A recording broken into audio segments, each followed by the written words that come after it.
అలాగే ఒక ఇంటికి గృహప్రవేశం చేసినప్పుడు ఖచ్చితంగా తీసుకెళ్లాల్సిన వస్తువుల్లో మొట్టమొదటిది ధాన్యం తీసుకెళ్ళాలి, బియ్యం తీసుకెళ్ళాలి.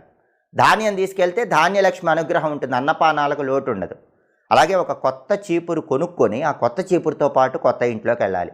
చీపురు లక్ష్మీ స్వరూపం కాబట్టి కొత్త చీపురు తీసుకొని కొత్త ఇంట్లోకి వెళితే లక్ష్మీ కటాక్షం సంపూర్ణంగా ఉంటుంది. అలాగే పాల సముద్రాన్ని చిలికినప్పుడు లక్ష్మీదేవితో పాటు కొబ్బరి చెట్టు వచ్చిందని పురాణాల్లో చెప్పారు. మీకు వీలైతే ఒక కొబ్బరి మొక్కను తీసుకొని కొత్త ఇంట్లోకి ప్రవేశించండి, బ్రహ్మాండమైన శుభ ఫలితాలు కలుగుతాయి.